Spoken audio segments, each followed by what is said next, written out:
नमस्कार प्यारे विद्यार्थियों, महात्मा गांधी पीजी कॉलेज की ऑनलाइन कक्षाओं में आप सबका स्वागत है।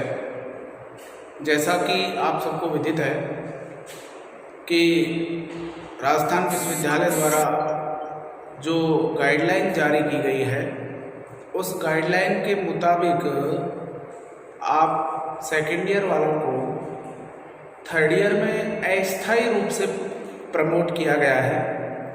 यानी आप सबका एडमिशन तो थर्ड ईयर में होगा, लेकिन साथ में एक बात यूनिवर्सिटी ने और बोली है, वो ये बोली है कि आपकी जो एग्ज़ाम है वो किसी भी सरल पद्धति से वो आयोजित करवाएंगे और 31 दिसंबर तक उनको सेकेंड ईयर का रिजल्ट जारी करना होगा।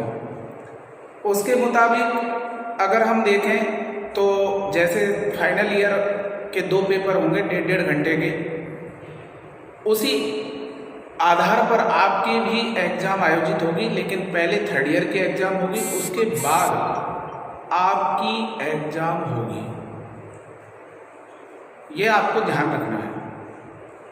कोई भी इस भरोसे न रहे कि हमारी एग्ज़ाम नहीं होगी, हम प्रमोट हो गए हैं। आप स्थायी रूप से प्रमोट नहीं हुए हैं, केवल स्थायी रूप से फर्स्ट ईयर वालों को प्रमोट किया गया है। आप सेकेंड ईयर वाले अस्थायी रूप से प्रमोट किए गए हैं, तो आपकी परीक्षाएं आयोजित होंगी।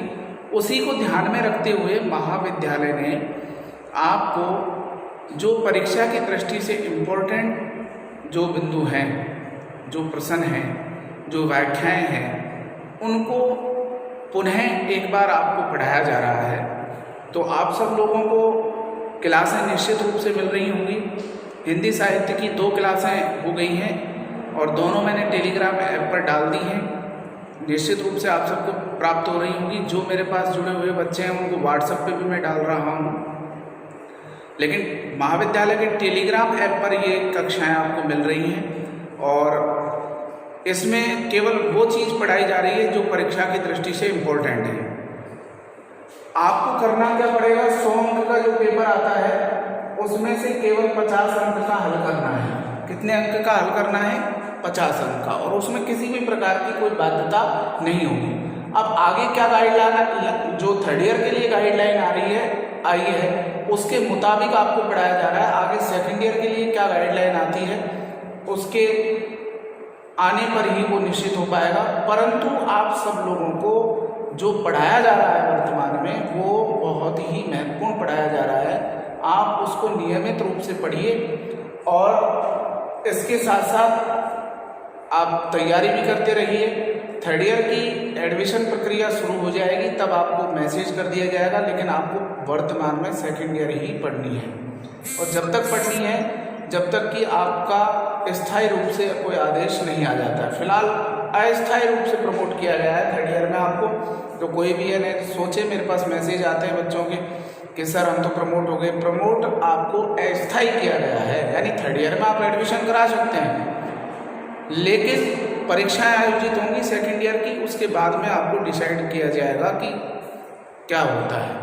ठीक है, क्योंकि आपको लगातार 2 साल प्रमोट नहीं कर सकते।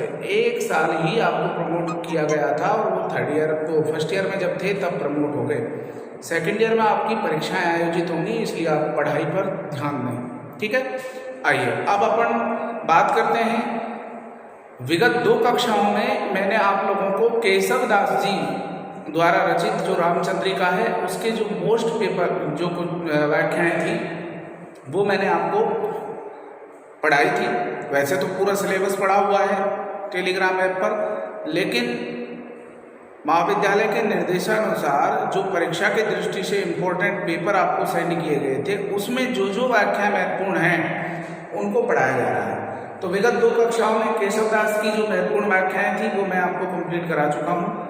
अब आगे जो हम पढ़ रहे हैं वो आज पढ़ेंगे बिहारी दास। ठीक है, तो सबसे पहले कौन कौन सी इम्पोर्टेंट थी वो मैं आप लोगों को पेपर में दे चुका हूँ। टेलीग्राम ऐप पर वो पेपर भी पड़ा हुआ है और यहाँ भी मैं उसको लिखवा दूँ। तो देखिए, बीए द्वितीय वर्ष के अंतर्गत हम बात कर रहे हैं, द्वितीय वर्ष और हिंदी साहित्य के फर्स्ट पेपर की बात कर रहे हैं फिलहाल हम, हिंदी साहित्य और प्रथम प्रश्न पत्र। आज आपकी 10 तारीख हो चुकी है, 10 जुलाई 2021, ठीक है। और आज हम पढ़ेंगे इसमें बिहारी दास। बिहारी दास बिहारी दास जी की एक रचना है जिसका नाम है बिहारी सतसई। बिहारी सतसई, इस बिहारी सतसई नामक रचना से इसको उद्धृत किया गया है। केशव दास जी के बारे में मैंने आप लोगों को बताया था कि केशव दास जो हैं वे हमारे रीतिबद्ध काव्यधारा के कवि थे, और बिहारी दास जी की अगर हम बात करें तो ये रीति सिद्ध काव्यधारा के प्रमुख कवि हैं। रीति सिद्ध काव्यधारा के प्रमुख कवि हैं, ठीक है। इसमें जो इम्पोर्टेंट परीक्षा की दृष्टि से है केवल हम उनकी चर्चा करेंगे। तो एक तो हमारा इसमें मैंने आप लोगों को इम्पोर्टेंट लिखवाया था, तजी तीरथ हरि राधिका, तजी तीरथ हरि राधिका, राधिका तन दुति करि अनुराग, अनुराग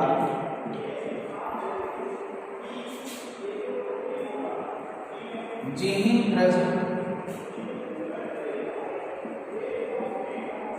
के निकुंज मग, पग पग भूत प्रिया, पग पग भूत प्रिया।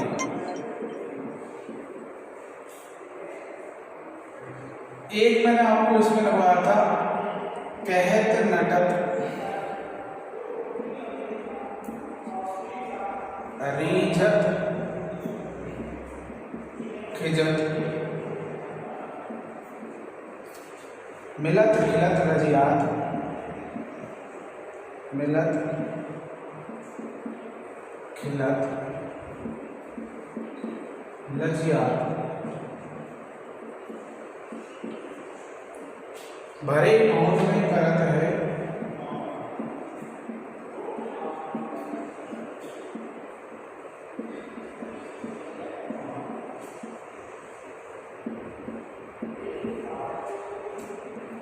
नैनन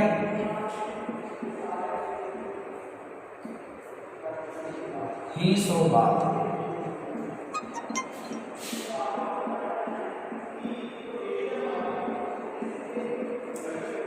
एक मैंने आपको इसमें लगाया था,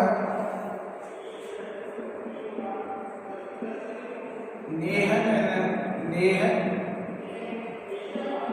नैनन को कछु,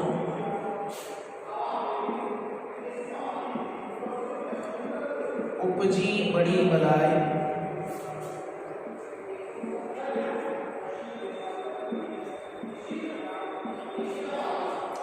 नीर भरे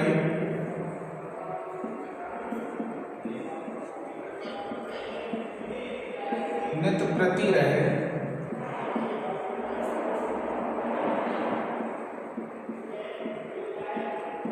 तऊने प्यास बुझा। इसके अलावा एक मैंने आप लोगों को पढ़ाया था, चौथा पद भी देख लें,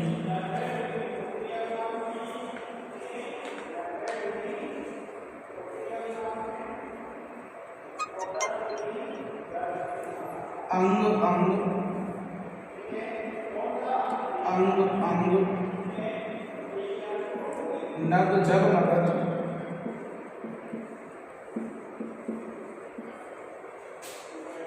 दीप सिखासी देह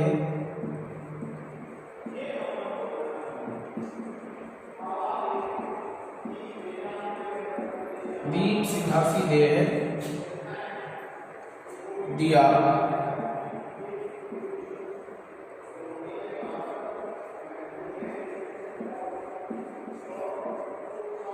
बढ़ाए मुँह रहे बड़ो जाओगे।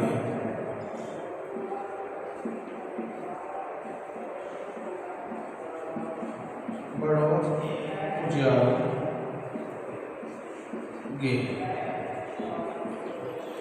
सबसे पहले इन चार पदों को हम देखें और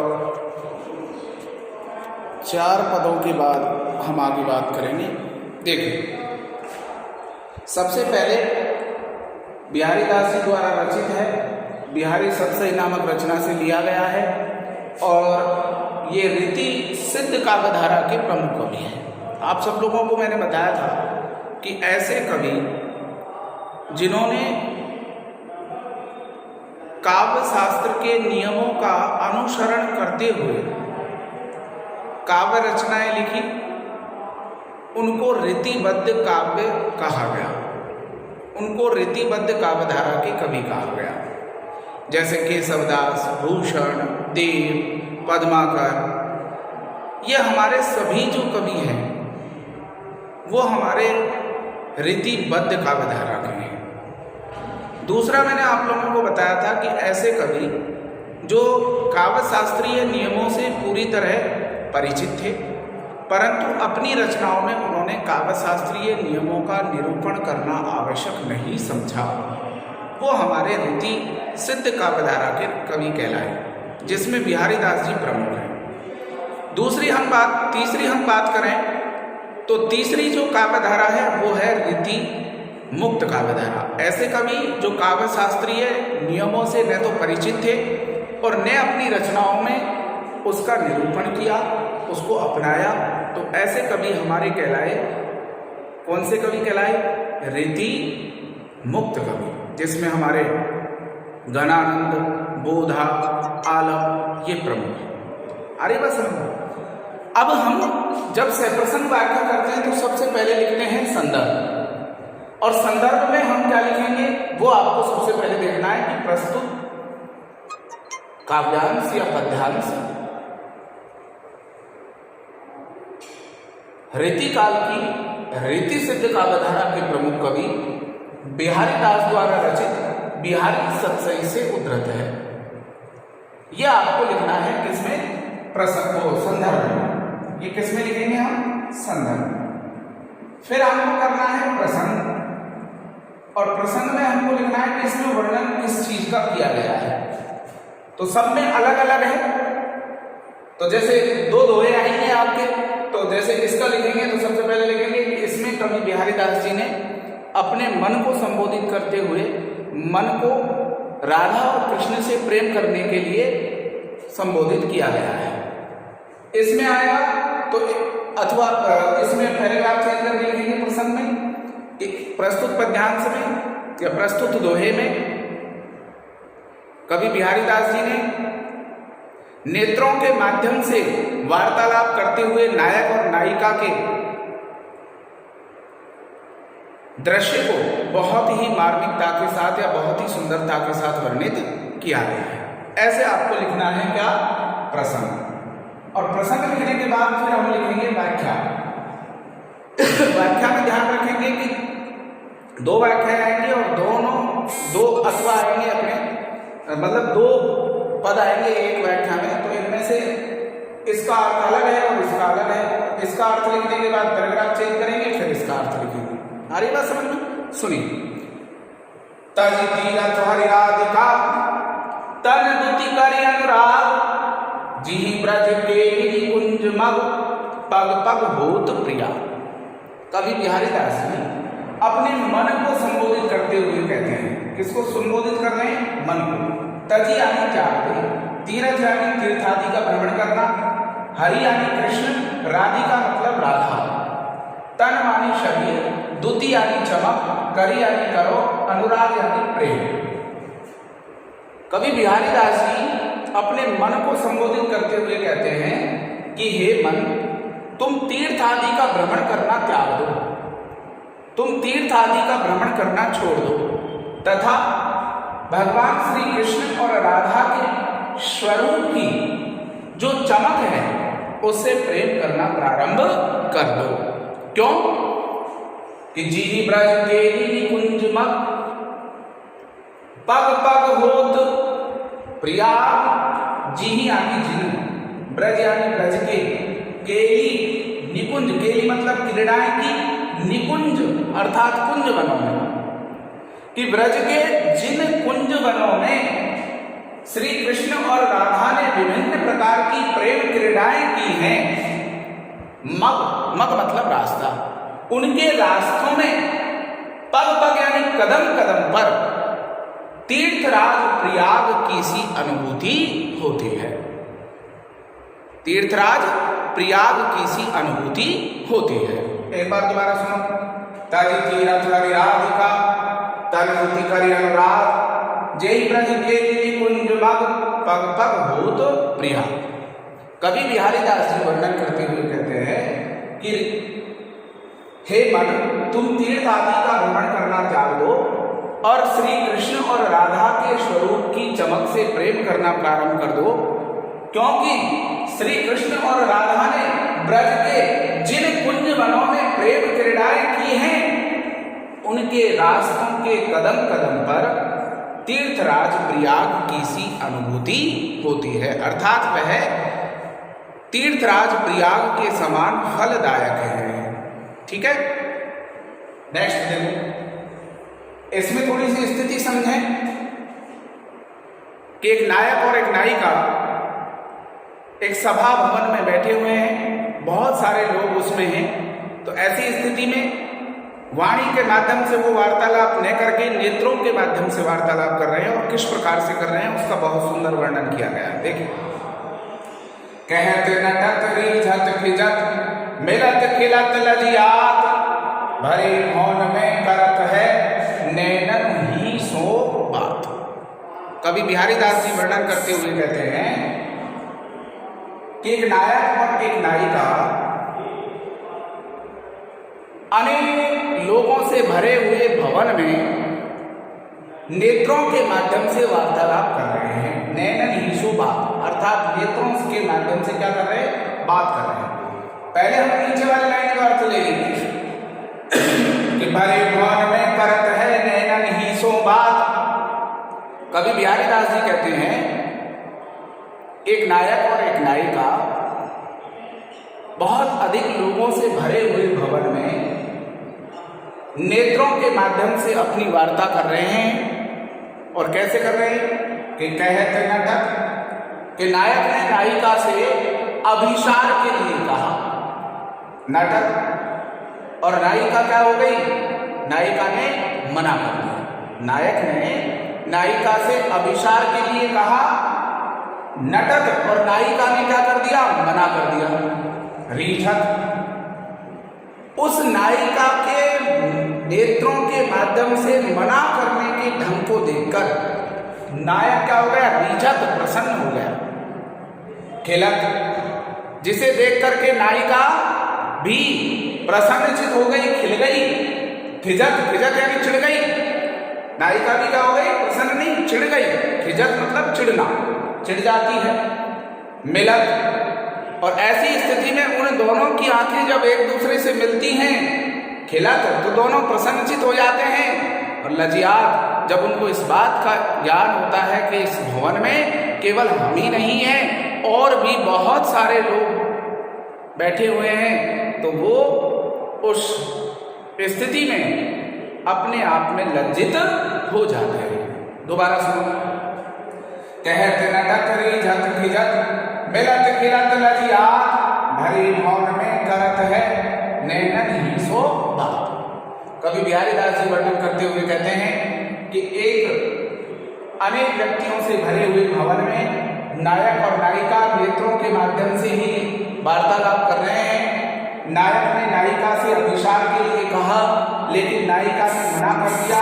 और नायिका के मना करने के ढंग को देखकर नायक अत्यधिक प्रसन्नचित हो गया, जिससे नायिका चिढ़ गई। और जब उन दोनों की आंखें आपस में एक दूसरे से मिलती हैं तो वे अत्यधिक प्रसन्नचित हो जाते हैं। और जब उनको वास्तविक स्थिति का बोध होता है कि यहाँ और भी बहुत सारे लोग बैठे हुए हैं तो वे लज्जित हो जाते हैं।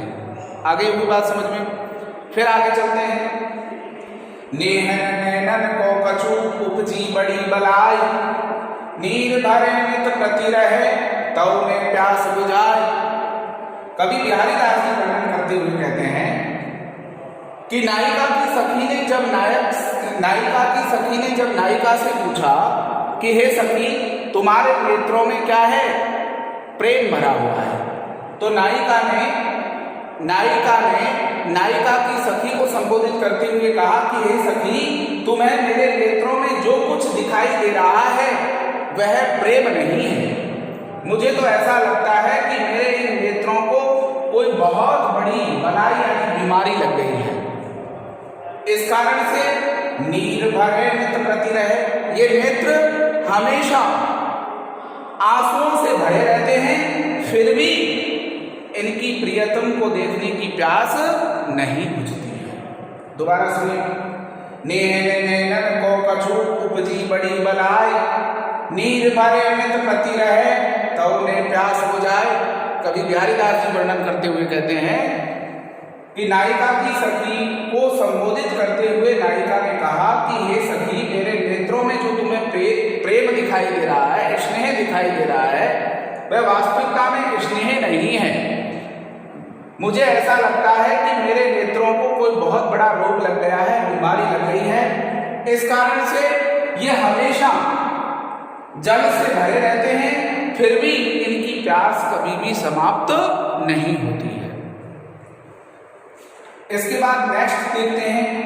अंग अंग नग जगमगत दीप शिखा सीधे है, दिया बढ़ाए हु रहे बड़ो उजारो के। अंग अंग नग जगमगत। नायिका की सखी ने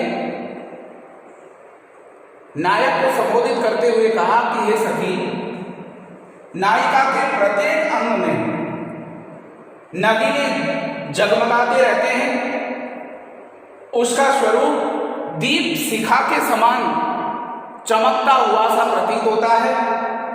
यदि दिया बढ़ाए, घर में दीपक को बुझा दिया जाए तो भी बड़ो उजारो गेह मानी घर, तो भी घर में बहुत अधिक उजाला रहता है। दोबारा सुनिए। अंग अंग नग जगमगत दीप शिखा सीधे है, दिया बढ़ाए हु रहे बड़ो उजारो गे।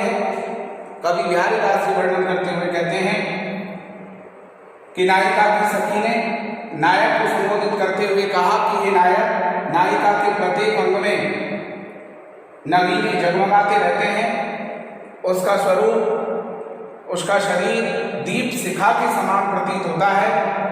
यदि घर में दीपक को बुझा दिया जाए तो भी उसके स्वरूप की चमक के कारण संपूर्ण घर में अत्यधिक उजाला रहता है। तो ये इनकी व्याख्या हो जाएगी। अब हमको लिखना है विशेष। क्या लिखना है? विशेष। तो सबसे पहली बात, भाषा कौन सी है? ब्रजभाषा। दूसरी बात इसमें छंद कौन सा है? दोहा छंद है। कौन सा छंद है? सब में चारों ही दोहा छंद है। इसके बाद रस की बात करें तो रस यहां भक्ति रस है, और इन तीनों में श्रृंगार रस है। इन तीनों में कौन सा रस है? श्रृंगार। और ऊपर वाले में भक्ति। तो हम एक साथ लिखेंगे भक्ति एवं श्रृंगार रस का। गुण की बात करें तो प्रसाद गुण है। रीति की बात करें तो पांचाली रीति है। ठीक है, ये हम इसमें लिख देंगे विशेष के अंदर। आगे बस छंद की अगर अलंकार की बात करें तो तज तीरथ हरिराधिका तन करे अनुराग।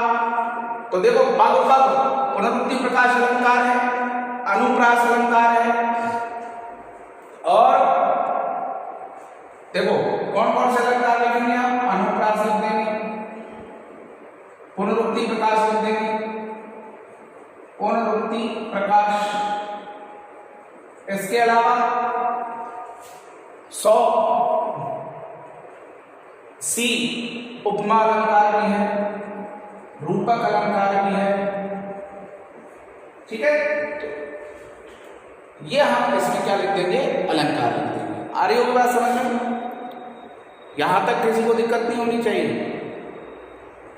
अच्छी तरीके से इसको समझ लें। जिनको एक बार में समझ नहीं आए वो पुनः रिपीट करके वीडियो देखें। आगे चलते हैं। स्क्रीनशॉट लेना चाहे तो ले लीजिए कोई। आगे चलते हैं हम, और जो इसमें इंपॉर्टेंट पद हैं उनके बारे में देखें। या अनुरागी चित्त की गति समझे नहीं कोई, जो जो बूढ़े श्याम रंग त्यों त्यों उज्ज्वल होई। देखो इसमें अगर हम देखें तो अनुप्रास तो है, इसके अलावा जो जो बूढ़े श्याम रंग त्यों त्यों उज्ज्वल होई विरोधाभास अलंकार है। कौन सा अलंकार है? विरोधाभास, विरोधाभास अलंकार है इसमें। सुनिए, या अनुरागी, या मानी इस, अनुरागी यानी प्रेम करने वाले, चित्त मानी हृदय, की गति यानी स्थिति, समझे नहीं, समझता नहीं है कोई यानी कोई। जो जो बूढ़े श्याम रंग, जो जो यानी जैसे जैसे, बूढ़े यानी डूबता है, श्याम रंग यानी काले रंग में, त्यों त्यों उज्ज्वल होई, त्यों त्यों यानी वैसे वैसे, उज्ज्वल यानी सफेद, होई यानी होता जाता है। विरोधाभास अलंकार का यही लक्षण है। जब सामान्य रूप से पढ़ते हैं तो ऐसा लगता है कि आपस में विरोध है। कोई भी चीज काले रंग में डालेंगे तो सफेद कैसे हो सकती है? विरोध है। लेकिन जब अर्थ करते हैं तो ये विरोध दिखाई नहीं देता। क्यों? श्याम रंग का मतलब यहाँ काला रंग ने होकर के क्या है? श्री कृष्ण का प्रेम, श्री कृष्ण की भक्ति। उज्ज्वल होने का मतलब है निर्मल और पवित्र होना। अब सुनिए इसका अर्थ। प्रसंग लिखेंगे तो वही लिखेंगे जैसे मैंने आपको पिछली बार वाले में बताया था। संदर्भ लिखेंगे, संदर्भ कैसे लिखेंगे? संदर्भ लिखेंगे कि प्रस्तुत पद्यांश रीतिकाल की रीति सिद्ध काव्यधारा के प्रमुख कवि बिहारी दास द्वारा रचित है। बिहारी दास द्वारा रचित, बिहारी सतसई से उद्धृत है, ठीक है। इसके बाद प्रसंग में लिखेंगे तो सब में अलग अलग है। कवि ने यहाँ मन की स्थिति को वर्णित करने का प्रयास किया है। यहाँ फिर वियोगिनी नायिका की स्थिति के बारे में बताया गया है, यहाँ उसके सुंदरता का वर्णन किया गया है। तो तीनों में अलग अलग प्रसंग आना है। संदर्भ एक ही रहना है, जो पिछले में था वो इसमें रहेगा। तो सुनिए इसका अर्थ कैसे लिखेंगे। या अनुरागी चित्त की गति समझे नहीं कोई, जो जो बूढ़े श्याम रंग त्यों त्यों उज्ज्वल होई। कवि बिहारी दास जी वर्णन करते हुए कहते हैं कि ये संसार में जो ये प्रेमी हृदय है, प्रेम करने वाला जो हृदय है, उसकी स्थिति को संसार में कोई भी नहीं समझता है। कवि बिहारी दास जी कहते हैं कि प्रेम करने वाला जो हृदय होता है उसकी स्थिति को इस संसार में कोई भी नहीं समझता है। जो जो बूढ़ा श्याम रंग, यह प्रेम करने वाला हृदय जैसे जैसे श्री कृष्ण की भक्ति में डूबता है, त्यों त्यों उज्ज्वल होई, वैसे वैसे यह निर्मल और पवित्र होता चला जाता है। दोबारा सुनिए कि या अनुरागी चित्त की गति समझे नहीं कोई, जो जो बूढ़े श्याम रंग त्यों त्यों उज्ज्वल होई। कवि बिहारी दास जी कहते हैं कि इस संसार में प्रेम करने वाला जो हृदय होता है उसकी स्थिति को कोई भी नहीं समझता। यह प्रेम करने वाला हृदय जैसे जैसे भगवान श्री कृष्ण की भक्ति में डूबता जाता है, वैसे वैसे यह निर्मल और पवित्र होता चला जाता है, ठीक है। इसके बाद नेक्स्ट, इसमें एक दिन क्या हुआ कि नायक ने नायिका की सखी से नायिका के संबंध में पूछा कि हे सखी, नायिका के क्या हाल है। तो नायिका की सखी ने यहाँ नायक को संबोधित किया है। किसने? नायिका की सखी ने नायक को संबोधित करते हुए कहा कि कहा कहोवा की दशा, कहा कहो यानी क्या कहूं, वाक्य यानी उसकी, उसकी किसके लिए आया है, नायिका के लिए। दशा मतलब स्थिति। हरि प्राणन के ईश अर्थात हे नायिका के प्राणों के स्वामी। विरह ज्वाल, विरह रूपी अग्नि में जरबो रखे अर्थात जलता हुआ देखकर, उस नायिका को विरह की अग्नि में जलता हुआ देखकर मरबो भई असीस। अब तो मुझे ऐसा लगता है कि उसके लिए मर जाना ही क्या है, असीस यानी आशीर्वाद है, अच्छा है। देखिए कि कहाँ कहो बाकी दशा हरि प्राण के ईश, विरह ज्वाल जर बोलखे मरबो भई असीस। कवि बिहारीलाल जी वर्णन करते हुए कहते हैं कि नायिका की सखी ने नायक को संबोधित करते हुए कहा कि हे नायिका के प्राणों के स्वामी, मैं उस नायिका के संबंध में, उस नायिका की स्थिति के बारे में आपसे क्या कहूं। जब उस नायिका को मैं विरह की अग्नि में जलता हुआ देखती हूं तो अब मुझे ऐसा लगता है कि उसके लिए मर जाना ही उस आशीर्वाद है, अर्थात उसका मर जाना ही ठीक है। ठीक है, इसके बाद नेक्स्ट देखो, पत्राही तिथि पाइये वा घर के चौपास नित प्रतिपून्यो ही रहे आनंद ओ पुजास। नायिका की सौंदर्यता का वर्णन है, और नायिका की सौंदर्यता का वर्णन कौन कर रही है, नायिका की सखी किसके समक्ष, नायक के समक्ष। देखिए पत्रा, पत्रा का मतलब पंचांग होता है, तिथि यानी वास्तविक तिथि, पाइये यानी प्राप्त कर सकता है, वा घर अर्थात उस नायिका के घर के चौपास यानी चारों, नित्य प्रति यानी रोजाना ही, पुण्यो, पुण्यो यानी पूर्णिमा, रहे यानी बनी रहती है, आनंद यानी मुख, आनंद ओ उजास यानी मुख की चमक के उजाले के कारण। अर्थ क्या हो जाएगा, कवि बिहारीदास जी वर्णन करते हुए कहते हैं कि नायिका की सखी ने नायक को संबोधित करते हुए कहा कि हे नायक, उस नायिका के घर के चारों ओर केवल पंचांग के माध्यम से ही वास्तविक तिथि का पता लगाया जा सकता है, क्योंकि उस नायिका के घर के चारों ओर उसके मुख की चमक के कारण, उसके मुख की चमक के उजाले के कारण हमेशा पूर्णिमा का सा वातावरण बना रहता है। दोबारा सुनो कि पत्रा ही तिथि पाइये बागर के चौपास नित्य प्रतिपून्यो ही रहे आनंद ओ पूजास। कवि बिहारीदास जी वर्णन करते हुए कहते हैं कि नायिका की सखी ने नायक को संबोधित करते हुए कहा कि हे नायक, उस नायिका के घर के चारों ओर वास्तविक तिथि का ज्ञान केवल पंचांग के माध्यम से ही प्राप्त किया जा सकता है, क्योंकि उस नायिका के मुख की चमक के प्रकाश के कारण हमेशा पूर्णिमा का सा वातावरण बना रहता है। किसका सा वातावरण बना रहता है, पूर्णिमा का सा वातावरण बना रहता है। ठीक है, तो ये 7 पद मैंने आज आपको पढ़ाए हैं, 7 दोहे जो इसमें इंपॉर्टेंट हैं, और 1-2 दोहे इसमें रह रहे हैं जो हम नेक्स्ट क्लास में देखेंगे। विशेष में अगर हम बात करें तो ब्रजभाषा है, विरोधाभास अलंकार हो गया, अनुप्रास हो गया, रूपक हो गया, उपमा हो गया, ये इसके क्या है, अलंकार है। छंद की बात करें तो छंद कौन सा है, दोहा छंद है, चारों दोहा है। इसके अलावा वर्णन इसमें देखें तो सब में अलग अलग है। इसमें मन की स्थिति का वर्णन है, इसमें नायिका की विरह की स्थिति का वर्णन है, इसमें नायिका की सौंदर्यता का वर्णन है। तो ये भी अपन उसमें लिख सकते हैं, कम से कम 3 पॉइंट, और अधिकतम आप कितने ही पॉइंट इसमें लिख सकते हैं। ठीक है, आज के लिए इतना ही।